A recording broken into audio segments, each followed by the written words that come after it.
I stood frozen on the sidewalk, my heart pounding in my chest as I stared down at my weathered suitcases. They sat there, forlorn and out of place, with a note cruelly wedged under one worn handle. Not welcome anymore. The words felt like a slap in the face, and I couldn't fathom why my own daughter, Clara, the girl I once cradled in my arms, would cast me aside so cruelly. How did we become strangers locked in this silent war? Turning back the clock just a few days, I remember boarding that plane, my spirits high, excited for a long overdue retirement trip with friends to the serene vineyards of Northern California. That's where I had tried to leave behind the strains of everyday life. Thanksgiving had been the last we'd seen of each other. A tense dinner ended with quiet nods instead of warm embraces. Clara's eyes, usually bright and full of stories, had turned distant. Showing her the family photo album had only brought a faint smile. What went so wrong? It was a brisk autumn afternoon when I departed. The leaves danced in shades of orange and red, a beautiful prelude to the chaos that awaited my return. My days had become routine, filled with the comforting tasks of preparing Clara's favorite chicken pot pie and knitting by the window where sunlight spilled on my rocking chair. Each stitch often carried whispered hopes for reconciling the silent rift that had opened between us. I wanted nothing more than a home filled with laughter and the sound of familiar steps on our creaky floorboards. Clara had always been my anchor ever since her father passed. Why had she turned her back on our bond? If you've ever felt the pain of a loved one's betrayal, or are fighting for your rightful place in the lives of those you cherish, I urge you to click subscribe and ring the notification bell. You're not alone in this journey of heartache and healing. This is the story of how a simple journey revealed the cracks in my closest relationship, a tale for those who believe in the strength to rebuild broken bridges and fight for their peace. Stay with me as I navigate through the shadows of this familial fallout and seek out the light on the other side. As I stood there on the cracked sidewalk, the weight of Clara's note, "Not welcome anymore," seemed to press down on my shoulders heavier than the autumn chill biting at my skin. The street was quiet, save for the rustle of leaves skittering across the pavement and the faint hum of a neighbor's car pulling out of a driveway a few houses down. My suitcases, once symbols of adventure and escape during my trip to Northern California, now looked like discarded relics of a life I no longer belonged to. I bent down slowly, my knees creaking with age, and picked up the note, tracing the sharp, hurried handwriting with trembling fingers. Clara's words weren't just a dismissal, they were a declaration of war, a severing of the bond I'd spent decades nurturing. How could my own flesh and blood, the child I'd raised through scraped knees and sleepless nights, turn so cold? I tucked the note into my coat pocket, the paper crumpling against the fabric, and glanced up at the house that had been my sanctuary for over 30 years. The white clapboard siding was peeling in places, the porch swing still swaying gently from a breeze I couldn't feel. This was the house where Clara had taken her first steps, where we'd carved pumpkins every Halloween, where I'd sat with her father, Henry, on countless evenings, dreaming of a future we thought we'd share forever. That house wasn't just brick and mortar, it was the heart of our family, the keeper of our memories, the one constant in a world that had taken so much from me when Henry passed. And now, Clara wanted to strip even that away. I could see the curtains twitch in the front window, a shadow moving behind them. Clara, watching me, ensuring I understood her message. The cruelty of it stung worse than the words on the page. I dragged my suitcases to the curb, the wheels scraping against the uneven pavement, and sat on the edge of one, my hands folded in my lap. My mind raced back to the last time I'd seen her, that tense Thanksgiving dinner just weeks before my trip. The air had been thick with unspoken grievances, the clink of silverware against plates louder than any conversation. I'd tried to bridge the gap, pulling out the old family photo album, its leather cover worn from years of handling. "Look, Clara," I'd said, pointing to a faded picture of her as a toddler, clinging to Henry's leg at a county fair. "Remember how much fun we had that day? You wouldn't let go of that cotton candy, even when it got all over your dress." Her response had been a faint, almost pitying smile, her eyes darting away as if the memory was a burden she didn't want to carry. I'd thought it was just a phase, a temporary distance brought on by the stress of her new job or the pressures of adult life. But now, staring at my bags on the sidewalk, I realized it was something deeper, something I'd failed to see. Clara wasn't just distant. She was resentful.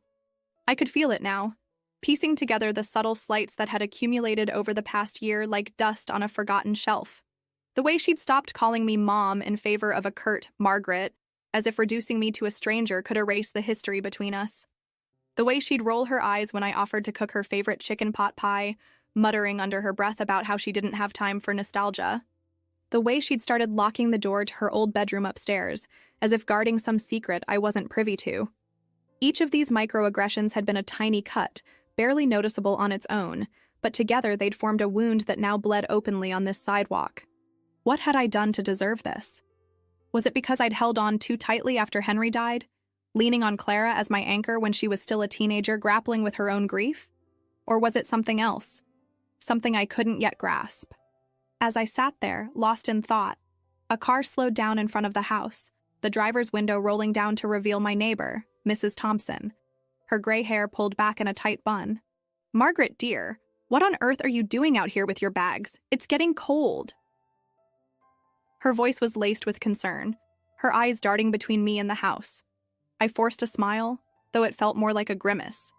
"Just a little misunderstanding with Clara," I said, my voice thinner than I intended. "I'll sort it out soon." Mrs. Thompson didn't look convinced, but she nodded, offering a sympathetic, "Well, if you need anything, you know where to find me," before driving off. Her kindness was a small comfort, but it couldn't erase the reality of my situation. I couldn't sit here forever, a spectacle for the neighborhood to gawk at. I needed answers, and I needed them from Clara. I stood, brushing the dirt from my coat, and marched back to the front door, my resolve hardening with each step. I knocked sharply, the sound echoing in the quiet afternoon. No answer. I knocked again, louder this time, my knuckles stinging from the force. Finally, the door creaked open, and there she was, Clara, my daughter, standing in the doorway with a face as hard as stone. Her dark hair was pulled back in a messy ponytail, and her eyes, once so full of warmth, now glinted with something I couldn't place. Anger, perhaps, or something colder. "What do you want, Margaret?" she asked, her tone clipped, as if my presence was an inconvenience she couldn't be bothered to deal with.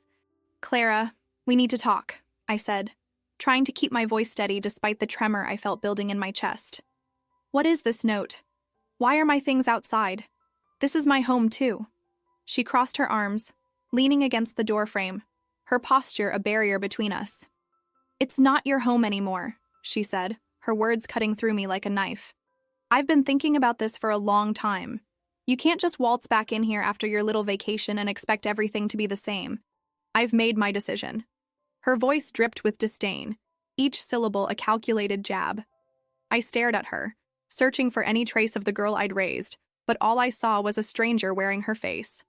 "Clara, please," I pleaded, stepping closer, though she didn't budge. "Whatever I've done to upset you, let me fix it. We're family. We've been through so much together. Doesn't that mean anything to you?" For a moment, her expression flickered, a shadow of doubt crossing her features, but it vanished as quickly as it came. "Family doesn't mean what you think it does," she snapped. "You've always made everything about you. Your grief, your needs, your memories. I'm done carrying that weight. I've got my own life now, and you're not part of it." Her words were a punch to the gut, stealing the air from my lungs. I opened my mouth to respond, but nothing came out. She didn't wait for me to find my voice. She stepped back and shut the door in my face, the click of the lock sounding like a gunshot in the silence. I stood there, rooted to the porch, my mind reeling. How had it come to this? What life was she talking about that didn't include me? And then I remembered something. Her boyfriend, Ethan, who'd started coming around more often in the past few months. I'd never liked him, with his slick smile and the way he'd always seemed to be sizing up the house, commenting on its potential as if it were a piece of real estate rather than a home. Clara had brushed off my concerns, saying I was overreacting. But now I wondered if he had something to do with this. Was he the one whispering in her ear, planting seeds of resentment? I'd noticed how passive he was during our few interactions, never challenging Clara's sharp remarks, but always lingering in the background, watching, nodding along as if he were merely a bystander. His silence felt complicit, a quiet endorsement of her cruelty. If he wasn't stopping her, wasn't that just as bad as encouraging her? I turned away from the door, my eyes falling on the porch swing again. It had been Henry's favorite spot, a place where we'd spent countless evenings talking about everything and nothing, After he died, I'd kept it in pristine condition, oiling the chains, replacing the cushions, as if preserving it could somehow preserve him. It was more than just a piece of furniture. It was a symbol of the love and stability we'd built together, a reminder of the family I thought Clara and I still shared. Now seeing it sway empty in the breeze, I felt a pang of loss so sharp it nearly brought me to my knees. If Clara was willing to throw me out, what else was she willing to take? The house? The memories? The very foundation of who we were? I knew I couldn't stay here, not like this, but I also couldn't just walk away without understanding why. There had to be more to Clara's anger than what she was letting on. I thought back to the past few months, searching for clues I might have missed. There was that strange phone call I'd overheard before my trip. Clara's voice low and urgent as she spoke to someone, Ethan, I assumed, about finalizing things and making sure it's done before she gets back. I'd dismissed it at the time, assuming it was about work or some trivial matter, but now it gnawed at me. What had they been planning?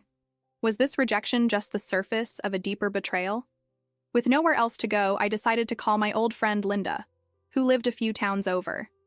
Linda and I had been close since high school, our friendship weathering decades of life's ups and downs. If anyone could help me make sense of this mess, it was her. I pulled out my phone, my fingers fumbling with the screen, and dialed her number. She picked up on the second ring, her voice warm and familiar. "Margaret, I was just thinking about you. How was your trip?"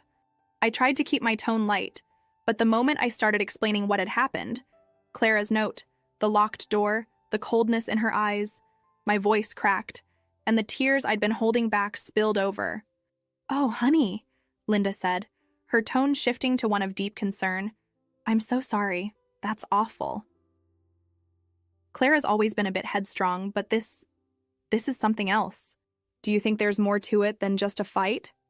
I wiped my eyes with the sleeve of my coat, grateful for the chance to unburden myself. "I don't know, Linda. She's changed so much, and I can't help but think Ethan's got something to do with it. He's always around now, and the way he looks at the house, it's like he's already measuring it for curtains. I just don't understand why she'd turn on me like this." Linda was quiet for a moment, then said, "You need to find out what's really going on. People don't just flip a switch overnight. There's got to be a reason, even if it's not a good one. Why don't you come stay with me for a few days? We'll figure this out together." Her offer was a lifeline, and I clung to it, agreeing to drive over after grabbing a few things from a nearby motel where I could store my bags for the night. But even as I made plans with Linda, my mind kept circling back to Clara and the house. I couldn't shake the feeling that there was something I was missing, some hidden motive behind her actions. Was it resentment for the way I'd leaned on her after Henry's death? Or was it greed? A desire to claim the house for herself and Ethan? To sell it off or turn it into something that bore no trace of our family's history? The thought made my stomach churn, but I couldn't dismiss it. Over the next few days, I settled into a temporary routine at the motel, my suitcases stacked neatly in the corner of the cramped room, the hum of the mini fridge a constant reminder of how far I'd fallen from the comfort of home. Linda visited often, bringing coffee and homemade muffins, her presence a balm to my frayed nerves. But even her kindness couldn't dull the ache of Clara's rejection. I spent hours replaying our last conversation, dissecting every word, every glance, searching for a crack in her armor that might reveal the truth. And then, on the third day, it happened. The moment that shattered any lingering hope I had of a simple misunderstanding. I'd driven back to the house intending to leave a letter under the door, a final plea for Clara to talk to me. But as I approached, I saw her car in the driveway, alongside Ethan's sleek black sedan. I parked a few houses down, not wanting to be seen, and watched as the front door opened. Clara stepped out, followed by Ethan, who was carrying a stack of papers and a measuring tape. They were laughing, their voices carrying on the wind, and then I heard Clara say, "Once it's all finalized, we can list it. I can't wait to be done with this place and all its baggage." My heart stopped. List it? The house? Our home? I felt a wave of nausea as the pieces clicked into place. This wasn't just about pushing me out, it was about erasing me entirely, about turning our shared history into a transaction. I got out of the car, my legs shaky but my anger giving me strength, and marched toward them. Clara saw me first, her laughter dying on her lips, replaced by a scowl. "What are you doing here?" she demanded, stepping in front of Ethan as if to shield him from me. "I heard you," I said, my voice trembling with rage and hurt. You're planning to sell the house? This is my home, Clara. Your father's home. How could you do this? She didn't flinch, didn't look away. Instead, she straightened, her eyes narrowing. It's not your home anymore, Margaret. It hasn't been for a long time. You're just a relic, clinging to the past, dragging me down with you. I'm moving forward whether you like it or not. So take your sentimental nonsense and go. You're not wanted here. Her words were a dagger, each one piercing deeper than the last. I looked at Ethan, hoping for some sign of dissent, some hint that he might intervene, but he just stood there, his face blank, the measuring tape dangling from his hand like a weapon. His silence was deafening, a confirmation of his complicity. I wanted to scream, to grab Clara by the shoulders and shake some sense into her, but I knew it was useless. The girl I'd raised was gone, replaced by someone I didn't recognize. Someone driven by a cold, calculating ambition I couldn't comprehend. I turned away, tears streaming down my face, and walked back to my car, the weight of her betrayal heavier than ever. The house loomed behind me, a silent witness to the collapse of everything I'd held dear. This wasn't just the end of a chapter. It was the end of a life I'd thought was unshakable. But as I drove away, a spark of determination flickered within me. I wasn't ready to give up. Not yet. If Clara thought she could erase me so easily, she was wrong. I would fight for my home, for my memories, for the bond we'd once shared, even if it meant facing the ugliest truths about my own daughter. This was only the beginning, and I would find a way to reclaim what was mine, no matter the cost. As I drove away from the house, the image of Clara and Ethan standing on the porch, their laughter echoing in my ears, burned into my mind like a brand. My hands gripped the steering wheel so tightly my knuckles turned white, and the tears that streamed down my face blurred the road ahead. I could barely process what I'd just heard. Clara planning to sell the house, our home, the last tangible piece of the life I'd built with Henry. It wasn't just a betrayal, it was a desecration, a deliberate attempt to erase every memory, every moment that had defined us as a family. My chest ached with a mix of grief and fury, a volatile cocktail that threatened to spill over at any moment. But beneath it all, that tiny spark of determination I'd felt moments ago began to grow, fueled by the realization that I couldn't let this happen. I wouldn't let Clara and Ethan strip away the last remnants of my life without a fight. I pulled into the motel parking lot, the gravel crunching under my tires, and sat there for a long moment, staring at the flickering neon sign that read, "Vacancy." The weight of the day pressed down on me, making even the simple act of getting out of the car feel like a monumental task. But I couldn't stay here wallowing in despair. I needed a plan. A way to confront Clara and make her see reason, or at least to understand why she was doing this. I grabbed my phone from the passenger seat and scrolled through my contacts until I found Linda's number again.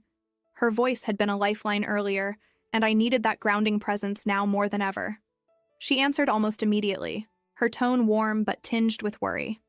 "Margaret, are you okay? Did something else happen?" I took a shaky breath, trying to steady myself before speaking. "I went back to the house, Linda. I saw Clara and Ethan. They were talking about selling it, selling our home. She said she can't wait to be done with it, to get rid of all the baggage. I don't even know who she is anymore."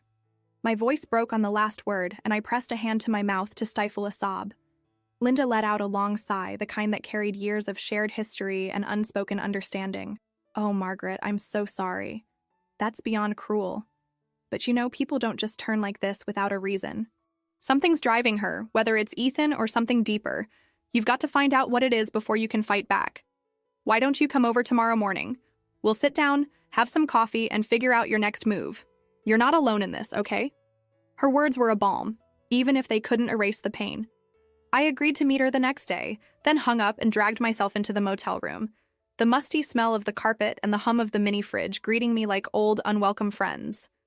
I collapsed onto the bed, staring at the cracked ceiling, my mind racing with questions. What had turned Clara against me so completely? Was it really just Ethan's influence? Or had I failed her in some fundamental way I couldn't see? I thought back to the years after Henry's death, how I'd clung to her as my only remaining family, maybe too tightly. Had I smothered her with my grief, burdened her with responsibilities she wasn't ready for? Or was this about something else, something more recent, tied to Ethan and whatever schemes he was spinning in the background? I didn't have answers, but I knew I couldn't rest until I did. The next morning, I drove to Linda's house, a small, cozy bungalow on the outskirts of town, surrounded by a garden she tended with meticulous care. She greeted me at the door with a tight hug, her familiar scent of lavender and vanilla wrapping around me like a blanket. We sat at her kitchen table, mugs of steaming coffee between us, and I poured out everything, every detail of the confrontation, every word Clara had spat at me, every suspicion about Ethan's role in this mess. Linda listened quietly, her brow furrowed, occasionally reaching across the table to squeeze my hand. When I finished, she leaned back in her chair, her expression thoughtful. "Margaret, I think you're right to be wary of Ethan. He sounds like trouble, the kind of man who sees dollar signs everywhere he looks. But Clara, she's the one making these choices. She's not a child anymore, and as much as it hurts, you've got to hold her accountable. Maybe it's time to stop asking why and start asking what you're going to do about it. You can't let her just take everything from you." Her words struck a chord, igniting that spark of determination again. "You're right," I said, my voice firmer than it had been in days. "I can't just sit back and let her sell the house. It's not just about the property. It's about Henry, about our family. I need to talk to her again, really talk to her, without Ethan lurking in the background. Maybe if I can get her alone, I can reach her." Linda nodded, though her eyes held a trace of skepticism. "It's worth a try, but be prepared for her to push back hard. And if Ethan's as involved as you think, he might not let her out of his sight. You might need to be strategic about this. Catch her off guard somewhere she can't just slam the door in your face." Over the next few hours, we brainstormed ways to approach Clara, settling on the idea of meeting her at the local diner, where she often grabbed lunch during the week. It was public, neutral ground, a place where she couldn't easily dismiss me or hide behind Ethan. I felt a flicker of hope as I drove back to the motel that afternoon, a plan taking shape in my mind. But that hope was fragile, and deep down, I knew the odds were against me. Clara had made her stance clear, and I wasn't sure anything I said could change her mind. Still, I had to try. I owed it to myself, to Henry, to the life we'd built together in that house. The next day, I arrived at the diner just before noon, my stomach churning with nerves. I chose a booth near the window where I could see the parking lot and ordered a coffee I knew I wouldn't drink. My hands trembled as I wrapped them around the mug, the warmth doing little to ease the cold dread in my chest. I watched every car that pulled in, every person who walked through the door, until finally I saw her, Clara, stepping out of her car, her dark hair tied back, her face set in that same hard expression I'd come to dread. She was alone, thank God. No sign of Ethan's sleek sedan or his calculating smirk. I took a deep breath, steeling myself, as she pushed through the diner door and scanned the room. Her eyes landed on me, and for a moment I thought she might turn around and leave. But she didn't. She walked over, her steps deliberate, and slid into the booth across from me without a word. "What do you want, Margaret?" she asked, her voice flat, almost bored, as if my presence was a minor annoyance she had to endure.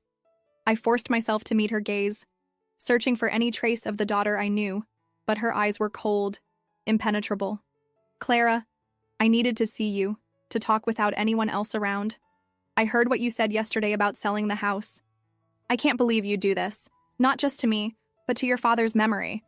That house is all we have left of him, of us as a family. How can you just throw that away?" My voice trembled, but I kept going, desperate to break through her walls. "If I've done something to hurt you, tell me, let me make it right. But don't destroy everything we've built over what? A whim? A boyfriend who's got dollar signs in his eyes?" Clara's expression didn't soften, but her lips twitched, a flicker of something, annoyance maybe, or guilt, crossing her face before it vanished. "You don't get it, do you?" she said, leaning forward slightly, her voice low and cutting. "This isn't about Dad or memories or any of that sentimental crap you keep clinging to. This is about me finally living my life on my terms without you dragging me down with your constant neediness. You've been suffocating me for years, ever since Dad died. I was just a kid, Margaret, and you made me your crutch, your therapist, your everything. I'm done with that. The house? It's just a building, and it's worth a lot more as cash than as some shrine to a past I don't even want to remember. Ethan and I have plans, real plans, and you're not part of them. So stop trying to guilt me into keeping something I don't want." Her words hit me like a slap, each one sharper than the last. I felt the tears prick at my eyes, but I blinked them back, refusing to let her see how deeply she'd wounded me. "Clara, I never meant to burden you," I said, my voice quieter now, but laced with a growing resolve. I was grieving too, and maybe I leaned on you more than I should have. I'm sorry for that. But this, selling the house, cutting me out of your life, this isn't the answer. It's cruel, and it's not who you are. I raised you better than this. And Ethan? He doesn't care about you, not really. He's using you to get what he wants, to turn our home into a paycheck. Can't you see that? For a split second, I thought I saw a crack in her armor, a flicker of doubt in her eyes at the mention of Ethan. But it was gone in an instant, replaced by a sneer. You don't know anything about Ethan or me or what I want. You're so stuck in the past, you can't even see the present. I'm not asking for your permission, Margaret. I'm telling you how it's going to be. In fact, she reached into her purse and pulled out a folded piece of paper, sliding it across the table toward me. I've had the paperwork drawn up. This is a transfer of ownership. Sign it, and we can be done with this. I'll even give you a small cut of the sale out of, let's call it pity. But if you don't sign, I'll find another way. I'm not stopping, no matter how much you cry or beg. I stared at the paper, my heart pounding so hard I thought it might burst. This was it. The final demand, the ultimate betrayal. She wasn't just planning to sell the house. She wanted me to sign away my rights to it, to willingly erase myself from the last piece of my family's legacy. My hands shook as I touched the edge of the paper, but I didn't unfold it. I couldn't. Instead, I pushed it back toward her, my voice steady for the first time in days. No, Clara, I'm not signing this. That house is mine as much as it is yours, legally and emotionally. It's where your father and I raised you, where we loved you, where we built a life together. I'm sorry if I've hurt you, but I'm not going to let you destroy that legacy out of spite or greed. You can't just erase me, no matter how hard you try. I'm your mother, whether you like it or not, and I'm not giving up on us, or on that house. Clara's face twisted with anger, her jaw tightening as she snatched the paper back and stuffed it into her purse. You're making a mistake, she snapped, her voice rising just enough to draw a few curious glances from nearby tables. You think you can stop this? You're delusional. I've already got everything in motion and there's nothing you can do about it. Keep clinging to your precious memories, Margaret. They're all you've got left. She stood abruptly, her chair scraping against the floor, and stormed out of the diner without looking back. I sat there, frozen, as the door slammed shut behind her. The weight of her words, her ultimatum pressed down on me, but so did the strength of my refusal. For the first time since I'd found that note on the sidewalk, I felt a surge of defiance, a clarity that cut through the fog of hurt and confusion. I wasn't just fighting for a house. I was fighting for my identity, for the bond I'd once shared with Clara, for the right to exist in a world she was trying to erase me from. But I knew I couldn't do this alone, and there was one more person I needed to confront before I could move forward. That evening, I drove back to the house, my resolve hardening with every mile. I knew Ethan would likely be there, and I needed to see if there was any chance, however slim, that he might intervene, might show some shred of decency. I parked a few houses down, just as I had before, and watched as the lights flickered on in the living room. Through the window, I could see Clara and Ethan moving around, their silhouettes a stark reminder of the life I'd been shut out of. I took a deep breath, got out of the car, and walked to the door, my heart pounding but my steps steady. I knocked, the sound sharp in the quiet night, and waited. Ethan answered, his face a mask of mild surprise, though his eyes held that same calculating glint I'd come to loathe. Margaret, he said, his tone smooth, almost mocking. What a surprise. Clara's not in the mood for visitors, I'm afraid. I didn't flinch, didn't back down. I'm not here to see Clara right now. I'm here to talk to you, Ethan. I know you're behind this, or at least a big part of it.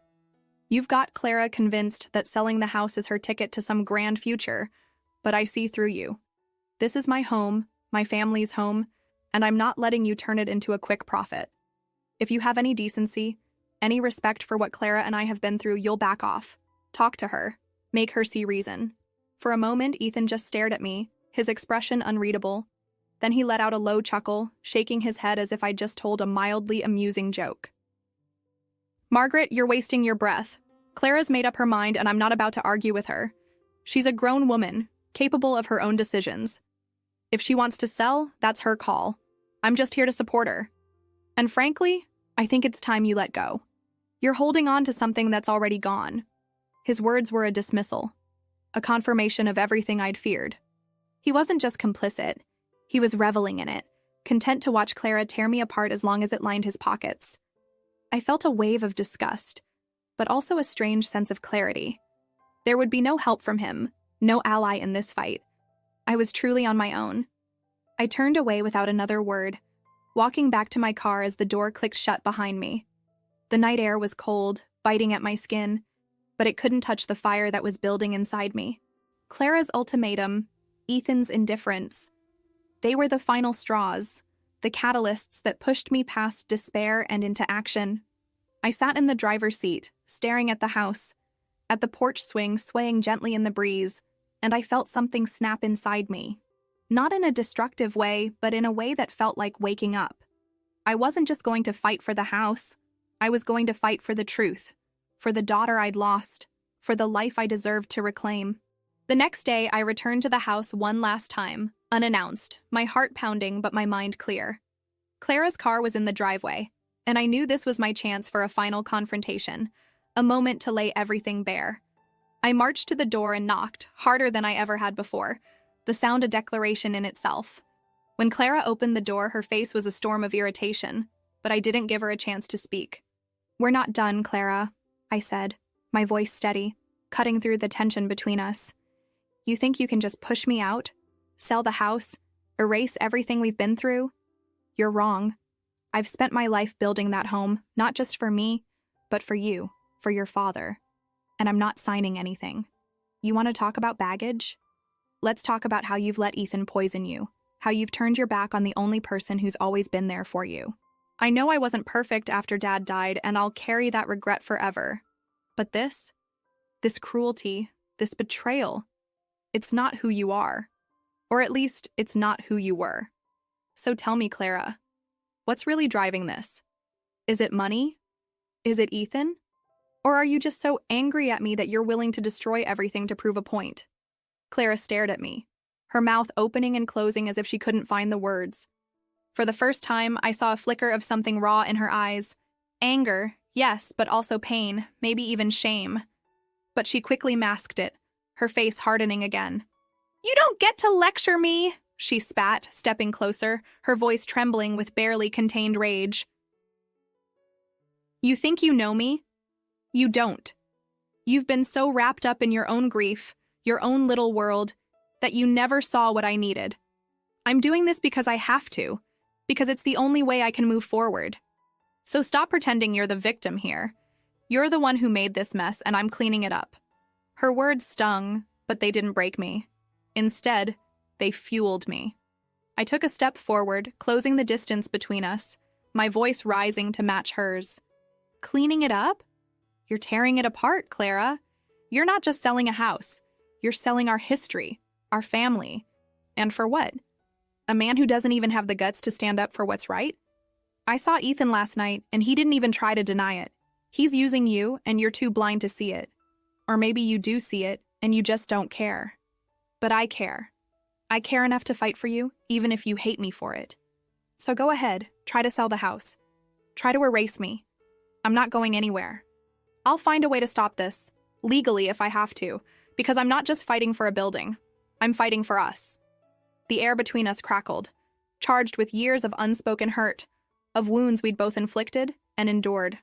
Clara's face contorted, a mix of fury and something I couldn't name, and for a moment I thought she might lash out, might say something irreparable. But she didn't. She stepped back, her hand gripping the doorframe, and slammed the door shut in my face, just as she had before. The sound echoed in the quiet morning, a final punctuation to our confrontation. But this time, I didn't crumble. I stood there, my breath coming in sharp bursts, feeling the weight of my own words settle over me. I'd said what I needed to say. I'd drawn a line in the sand. And for the first time, I felt like I was truly in this fight. Not just reacting, but acting, taking control of a narrative Clara had tried to write without me. As I walked back to my car, I knew this was far from over. Clara's silence, her refusal to engage further, wasn't a victory. But it wasn't a defeat either. It was a pause, a moment to regroup, to plan my next move. I thought about the house, about the porch swing, about Henry's laughter echoing through the years. I thought about Clara as a little girl clinging to my hand during thunderstorms, her trust in me absolute. That girl was still in there, somewhere, buried beneath layers of resentment and pain. And I would find her, even if it meant facing more heartbreak, more rejection. I would fight for my home, for my daughter, for the family we'd once been. Because if I didn't, who would? I drove away, the house shrinking in my rearview mirror, but my resolve growing with every passing second. This was the turning point. The moment I stopped being a victim of Clara's cruelty and started being a warrior for my own story. I didn't know what the future held, whether I'd win or lose this battle. But I knew one thing for certain. I wasn't done yet. Not by a long shot. As I drove away, the house shrinking in my rearview mirror, my resolve grew with every passing second. This was the turning point.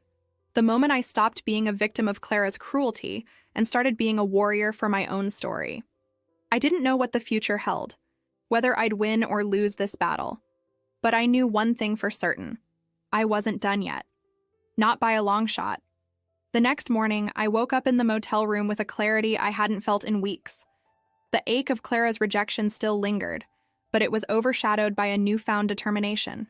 I couldn't fight this battle with emotion alone. I needed strategy, resources, and, most importantly, legal backing. Clara had mentioned paperwork, a transfer of ownership, and I knew that if she was serious about selling the house, she'd likely already started the process. That house wasn't just a sentimental relic to me, it was my legal property, co-owned with Henry, and passed down to both Clara and me after his death. I wasn't about to let her strip me of my rights without a fight. I needed a professional, someone who could navigate the legal maze and protect what was mine. I pulled out my phone and called Linda first, needing her input before diving into this. Her voice was steady as ever when she answered, and I explained my intention to find a lawyer. "Margaret, that's the smartest move you can make right now," she said, her tone encouraging. "Clara's not playing fair, and you can't afford to either. I know someone who might help. His name's Robert Klein, a family law attorney in town. He handled my cousin's estate dispute a few years back, and he's tough but fair. I'll text you his number. Call him today. Don't wait." I thanked her, feeling a small wave of relief at having a concrete step to take. Within minutes, Linda sent me the contact, and I dialed Robert Klein's office with a mix of nerves and determination. The receptionist was polite, scheduling me for a consultation later that afternoon. I spent the intervening hours gathering every document I could think of. Deeds, wills, property tax records, even old correspondence with Henry about the house. I wanted to walk into that office armed with as much information as possible. When I arrived at Klein & Associates, a modest brick building downtown, I was ushered into a small conference room where Robert Klein greeted me. He was a middle-aged man with sharp eyes and a no-nonsense demeanor, his desk cluttered with legal books and files. "Mrs. Harper," he said, shaking my hand firmly, "tell me everything. Start from the beginning." I poured out the story, my voice steady despite the emotional weight of it all. Clara's note, the suitcases on the sidewalk, her plan to sell the house, the paperwork she'd shoved across the diner table, and Ethan's smug indifference. I handed over the documents I'd brought, watching as Robert skimmed them with a practiced eye. When I finished, he leaned back in his chair, tapping a pen against his desk. "This is a messy situation, Margaret, but not hopeless," he said. "Based on what you've told me and these documents, you're a co-owner of the property. Clara can't unilaterally sell it without your consent, no matter what paperwork she's drawn up. If she's moving forward without you, that could constitute fraud, or at least a breach of fiduciary duty, especially if she's acting under undue influence from this Ethan character. We'll need to file an injunction to halt any potential sale and request a full accounting of her actions. I'll also look into whether there's been any tampering with the deed or other legal shenanigans. It'll take some digging, but I'm confident we can build a strong case to protect your rights." His words were a lifeline, a concrete plan where before I'd only had desperation. He outlined the next steps: filing the injunction, gathering evidence of Clara's intentions, and potentially pursuing a partition action if we couldn't reach an agreement. "This won't be quick or easy," he warned. "Family disputes like this rarely are, but you've got a solid claim and I'll fight for you. In the meantime, avoid direct confrontation with Clara. Let me handle the communication through legal channels. If she or Ethan overstep, it'll only strengthen our position. I nodded, feeling a weight lift off my shoulders, even if only slightly. For the first time, I felt like I had an ally who knew the battlefield better than I did. I signed the retainer agreement, paid the initial fee with money I'd saved from my trip fund, and left his office with a sense of purpose. This was no longer just a personal fight. It was a legal one, and I was ready to play by the rules to win. Following Robert's advice, I decided to step back from direct confrontation with Clara. I needed to give him time to build the case, and I needed to preserve my own strength for what lay ahead. I checked out of the motel and accepted Linda's offer to stay with her for a while, grateful for the comfort of her guest room and the quiet of her garden. The distance from the house, from Clara, gave me a chance to breathe, to think, to process everything that had happened. I spent long hours talking with Linda over coffee, dissecting every memory of Clara's behavior over the past year, searching for clues I might have missed. Linda was a sounding board, offering perspective when my emotions threatened to cloud my judgment. "She's hurting too, Margaret," she said one evening as we sat on her porch. "I'm not excusing what she's done, but people don't lash out like this unless there's pain driving it. Maybe it's grief, maybe it's resentment, maybe it's Ethan whispering in her ear. But you stepping back right now might give her space to realize what she's losing. And if it doesn't, well, you've got Robert in your corner." Her words stuck with me, and I resolved to focus on myself during this waiting period. I started journaling, writing down memories of Henry, of Clara as a child, of the life we'd built in that house. It was therapeutic, a way to reconnect with the parts of my story that Clara couldn't erase, no matter how hard she tried. I also began researching property law on my own, not to interfere with Robert's work, but to understand my rights better. I learned about co-ownership agreements, about the legal protections I had as a joint tenant, and about the steps Clara would need to take to sell the house without my consent. Steps that, if taken improperly, could land her in serious trouble. Knowledge became my armor, a shield against the helplessness I'd felt standing on that sidewalk with my suitcases. Meanwhile, Robert kept me updated on his progress. Within a week, he'd filed the injunction to prevent any sale of the property, serving Clara with the legal notice through a process server to ensure she couldn't claim ignorance. He also requested copies of any recent filings or contracts related to the house, digging into whether Clara and Ethan had already engaged a realtor or started the listing process. "So far, there's no record of a sale in motion," he told me during a phone call. "But I've got a private investigator looking into Ethan's background. If he's got a history of financial schemes or coercion, it could help us prove undue influence. I've also drafted a letter demanding Clara provide a full accounting of her intentions with the property. If she refuses, it'll look bad for her in court. We're building a paper trail, Margaret. Every step she takes now, we're documenting." I was grateful for his thoroughness, but the waiting was agonizing.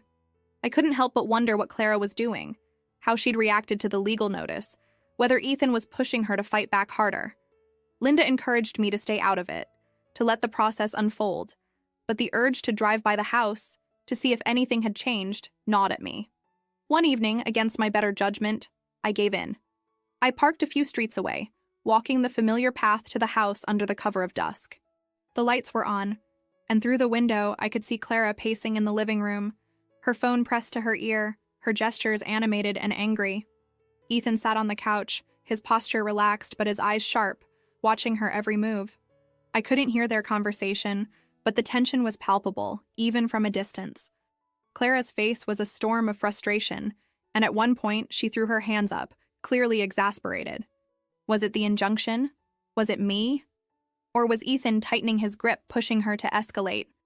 I didn't know, but seeing her distress, however self-inflicted, stirred a pang of sadness in me. She was still my daughter, even if she'd become a stranger. I didn't linger long, retreating to Linda's house with a heavy heart.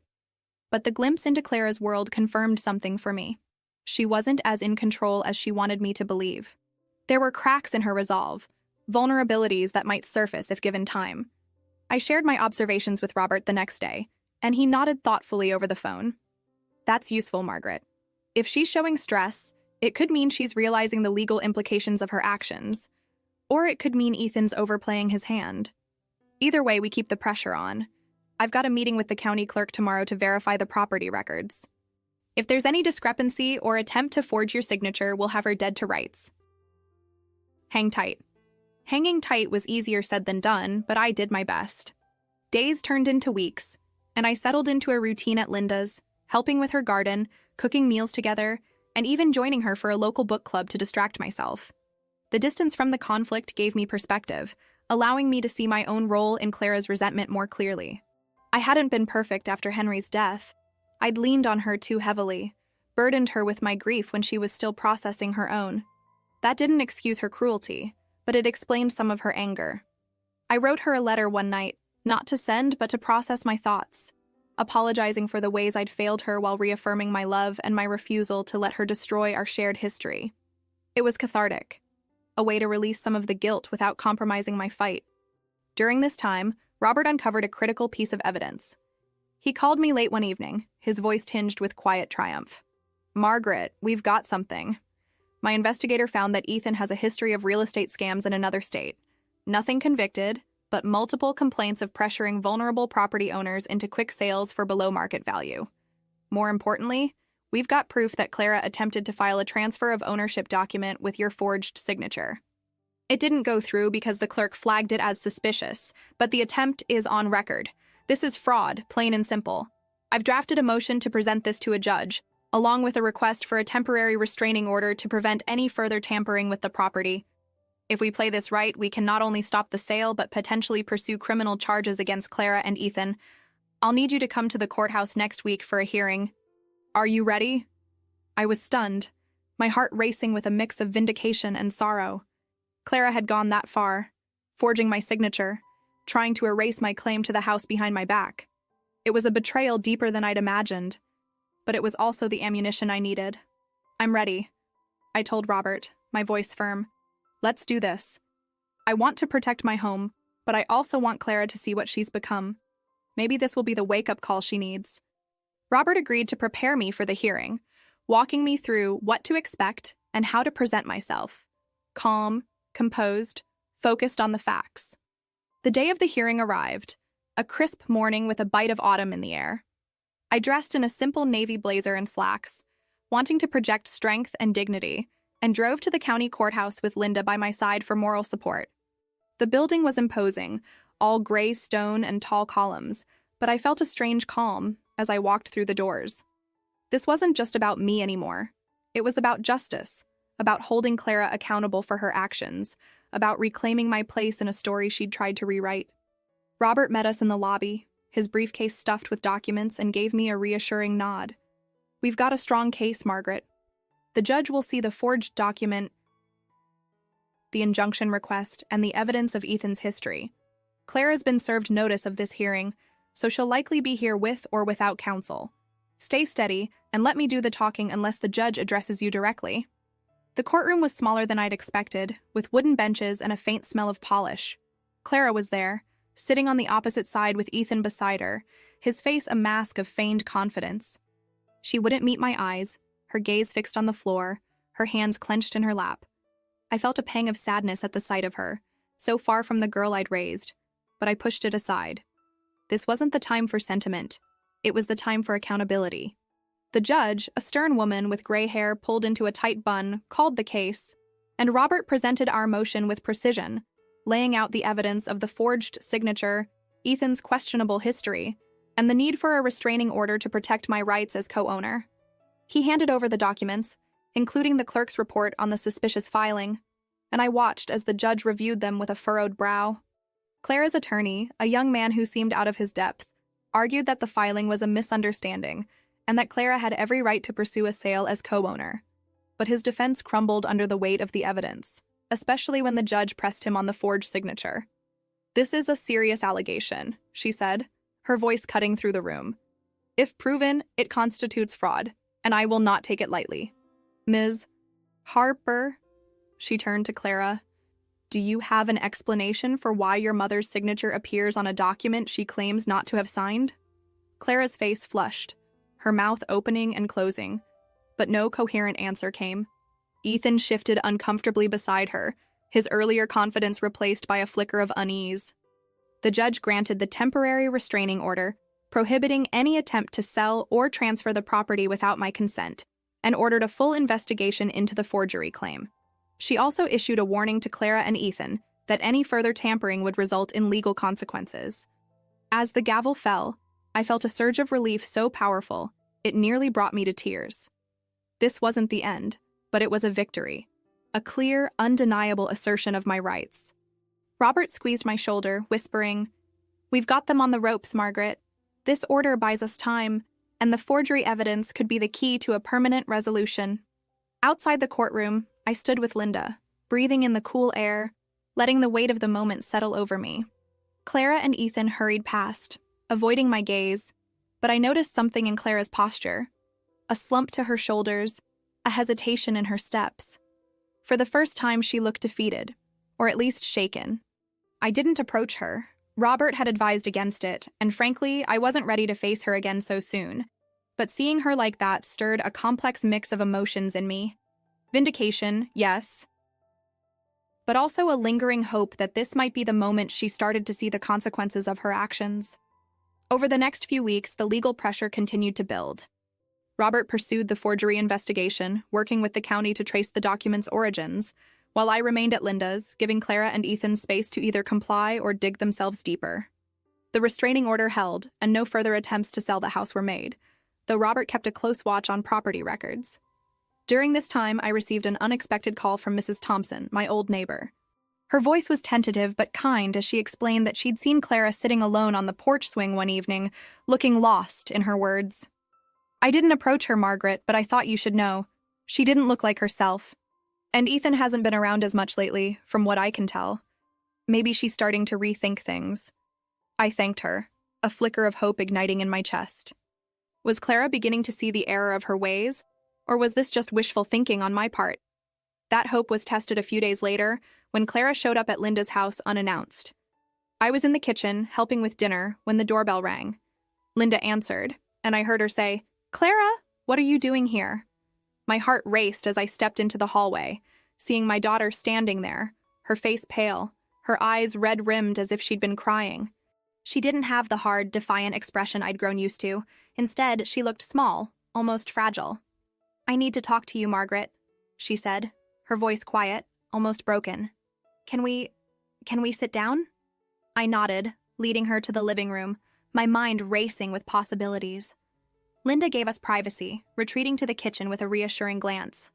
Clara sat on the edge of the couch, her hands fidgeting in her lap, and for a long moment, she didn't speak. When she finally did, her words came in a rush, raw and unfiltered. "I've messed up. I know that now. I got the court order, saw the evidence about the forgery, and I didn't think it would go this far. Ethan, he convinced me it was just paperwork, a formality, that you'd never fight back. He said we could sell the house, split the money, start fresh somewhere else. I was so angry at you for so long that I let him talk me into it. I thought if I cut you out, I'd finally be free of everything. Dad's death, the weight of your grief, the way I felt trapped by this family. But I was wrong. I see that now."